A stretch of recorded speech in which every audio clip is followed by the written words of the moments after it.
नमस्कार दोस्तों, मैं पिछले लंबे समय से इंटरनेशनल पॉलिटिक्स को फॉलो कर रहा हूं, but I have never seen Russia use such language. Recently Russian government के स्पोक्स पर्सन ने यूरोपियन यूनियन को मॉक करते हुए कहा कि European union is now literally begging before India to do some actions against Russia, क्योंकि पापा America का हाथ अब सर से उठ चुका है।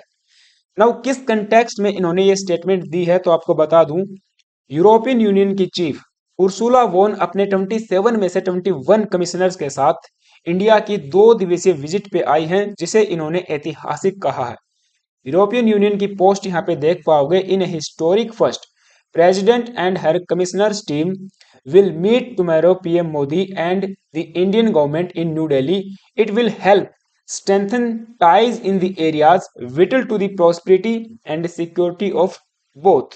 इंडिया की धरती पे लैंड होते ही इन्होंने भारत के तारीफों के पुल बांधना शुरू कर दिया। इन्होंने कहा कि इंडिया एक trusted friend and strategic ally है of the European Union. And during this particular 2 day state visit, she and her cabinet ministers meet several Indian government officials, जिसमें हाई प्रोफाइल मीटिंग्स भी शामिल हैं। आपने इंडिया के foreign minister doctor S Jaishankar के साथ bilateral meetings को भी होल्ड किया। इसके बाद भारत के प्रधानमंत्री के साथ में भी आपकी बायलैटरल मीटिंग हुई, जिसकी जानकारी आपने एक्स पर पोस्ट करके दी। Dear friend, dear Narendra Modi, thank you so much for hosting us in New Delhi. The European Union Commission's visit symbolized how much we value our partnership with India and how much I value our personal friendship. अर्थात आपने prime minister Modi ji को अपना दोस्त बताया है। इस friendship के पीछे के क्या कारण हैं और क्या मायने हैं, इसके बारे में हम आगे बात करेंगे। लेकिन इस मेजर डेवलपमेंट के पैरेलल एक और न्यूज मार्केट में आई कि रसिया ने लिटरली मॉक किया है यूरोपियन यूनियन की इस विजिट को। एक इवेंट के दौरान रशियन गवर्नमेंट की स्पोक्स पर्सन ने कहा कि यूरोपियन यूनियन आज के समय इंडिया के सामने भीख मांग रहा है to support anti Russian actions. Europe is begging Modi for help against Russia. एक पब्लिक स्टेटमेंट में रशियन स्पोक्स पर्सन ने ओपनली मॉक किया यूरोप को। इनकी एग्जैक्ट वर्ड्स आप देखिए, the same Europe that once called India a third world country is now begging before it. They called themselves a garden, the beautiful garden, and the rest of the world is a jungle. Now they are begging in front of the jungle. एक समय था जब Europe आपको अपने आप को एक beautiful garden बताता था और पूरे विश्व को, रेस्ट ऑफ द वर्ल्ड को, जंगल, और उसी जंगल के सामने आज आप भीख मांग रहे हो। ऐसे शब्दों का इस्तेमाल रशियन गवर्नमेंट की तरफ से किया गया है। And these words aren't just insults, they are reminder of the Europe's colonial arrogance, and Russia isn't letting them forget it. इस पर राइटर का कहना है कि ये केवल रशिया के ब्रूस्ट ईगो के बारे में नहीं है, it is about power. Russia आज के समय अपनी जियोपॉलिटिकल मसल्स को फ्लेक्स कर रहा है एंड पूरे विश्व को दिखाना चाहता है कि Europe is weakened, divided and desperate. Now what about Europe is desperate? तो देखिए, एक तरफ तो अमेरिका के कहने पर यूरोप ने रसिया के साथ अपनी ट्रेड रिलेशंस को तोड़ लिया, रसिया पे भारी भरकम सैंक्शंस इंपोज कर दिए, अपनी एनर्जी सिक्योरिटी को खतरे में डाला, रसिया से आ रही एनर्जी सप्लाई को ब्लॉक कर दिया। और इन सब स्टेप्स की वजह से आज यूरोपियन देश इकोनॉमिक स्लोडाउन फेस कर रहे हैं। और ट्रंप के अमेरिका में पावर में आते ही पूरे यूरोप का गणित बदल के रख दिया।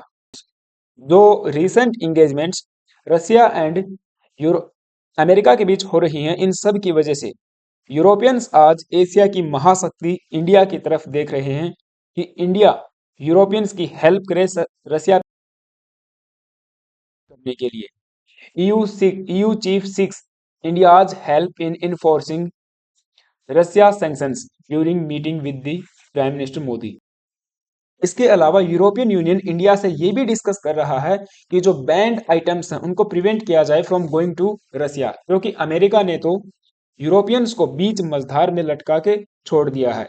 जिस रसिया यूक्रेन कॉन्फ्लिक्ट की वजह से जर्मनी जैसे देशों ने रसिया से अपने संबंध खराब किए, उस कॉन्फ्लिक्ट में लास्टिंग पीस स्टैब्लिश करने के लिए रसिया यूएस के कॉन्वॉयज मीटिंग्स कर रहे हैं। दो बड़ी हाई प्रोफाइल मीटिंग्स अब तक हो चुकी हैं, जिसमें पूरे यूरोप को एक्सक्लूड कर दिया गया। पहली मीटिंग रियाद में हुई थी, जहां पे American secretary of state Marco Rubio, NSA Michael walls अपने रशियन काउंटर पार्ट से मिले। और इन सब के अलावा एक मेजर फैक्टर सामने आया, अमेरिकन टैरिफ्स। हाल ही में ट्रंप के द्वारा ये अनाउंस किया गया कि 25% टैरिफ्स वे यूरोपियन यूनियन पे भी लगा के रखेंगे। Trump says 25% tariffs on European Union will be announced soon, क्योंकि यूएस एंड यूरोपियन यूनियन का जो ट्रेड डेफिसिट है वो 183 बिलियन डॉलर है। आप देख पाओगे यहाँ पे European union second largest group है, जिसकी वजह से US trade deficit 183 billion dollar बना हुआ है। इसीलिए ट्रंप ने कहा है कि इस घाटे को कम करने के लिए भी यूरोपियन यूनियन पे भी सैंक्शंस लगाए जा सकते हैं। हालांकि रिसेंटली यूके के प्राइम मिनिस्टर कीर स्टामिर, जो भी इनका नाम है, ट्रंप के साथ इन्होंने मुलाकात की, तो ये खबर सामने आई है कि European Union tariffs pretty soon but UK can be worked out.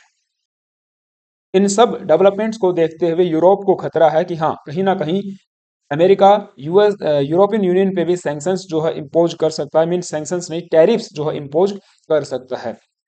Now अभी रिसेंट एक खबर ये भी सामने आई है कि ट्रंप ने कहा है कि जो लास्टिंग पीस है उसके लिए हम लोग काम कर रहे हैं, और जल्द ही आप देखोगे कि यूक्रेन में शांति स्थापित हो गई है या होती हुई नजर आएगी।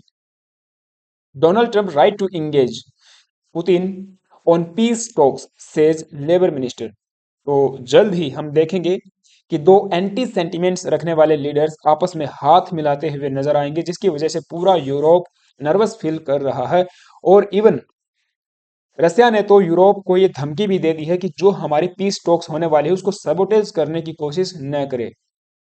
Putin warns Europe against sabotaging US Russia रेप्रोचमेंट।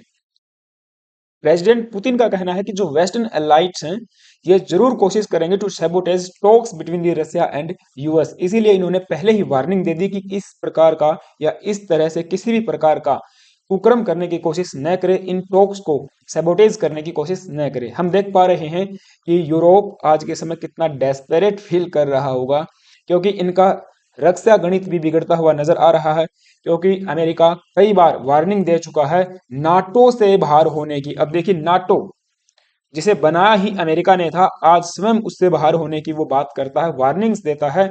इसीलिए यूरोपियंस आज के समय कह रहे हैं कि हमको खुद की आर्मी पे जो है स्पेंडिंग करनी पड़ेगी, एंड खुद की मिलिट्री को पावरफुल जो है कहीं ना कहीं बनाना पड़ेगा। और व्यापारिक संबंधों पर भी खतरे की घंटी लटक रही है। इसीलिए यूरोप आज के समय इंडिया की तरफ देख रहा है। एक बड़ा मार्केट है, बड़ी अपॉर्चुनिटी वहां पे है, और इसीलिए अब जो एफटीए है इंडिया के साथ, वो भी कहीं ना कहीं 2025 के अंत तक साइन हो जाएगा। यहाँ पे न्यूज आप देख पाओगे। चलिए, न्यूज देखने से पहले आप सभी से छोटी सी रिक्वेस्ट है, यदि आप चैनल पे नए आए हो तो एक सब्सक्राइब जरूर करना। India EU summit live updates. India European Union strengthen strategic partnership push to finalise FTA by the year end. 2025 के अंत तक हम लोग एफटीए को फाइनलाइज कर लेंगे। एंड यूरोपियन यूनियन की जो चीफ है उर्सुला वोन, उन्होंने भी कहा है let's finish what we started for our own benefits. यदि ये एफटीए साइन हो जाता है तो दोनों देश, मीन्स दोनों ग्रुप हम कह सकते हैं, म्यूचुअली बेनिफिशियल जरूर होंगे, लेकिन इससे यूरोप को ज्यादा फायदा होगा। बिजनेस अपॉर्चुनिटीज यूरोपियंस के लिए ज्यादा खुलेंगी, क्योंकि हमारा इतना बड़ा मार्केट है, 1.4 बिलियन लोगों की मार्केट उनके लिए ओपन हो जाएगी।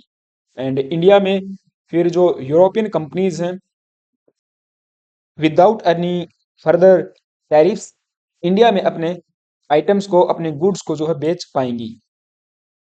सो ये कुछ पॉइंट्स थे जो हमने डिस्कस किए हैं, जिन सब की वजह से यूरोपियंस आज इंडिया की तरफ देख रहे हैं पॉजिटिवली कि हाँ कहीं ना कहीं इंडिया के साथ इंगेज होके रसिया एंड अमेरिका की बढ़ती इंगेजमेंट्स को काउंटर कर पाए। सो ऑल राइट, ये मेरी तरफ से था। आई होप कि आपको सारी बातें समझ में आई होंगी। आपका क्या ओपिनियन है, आप क्या सोचते हो इस पूरे इशू को लेकर, मुझे कमेंट बॉक्स में ज़रूर बताना।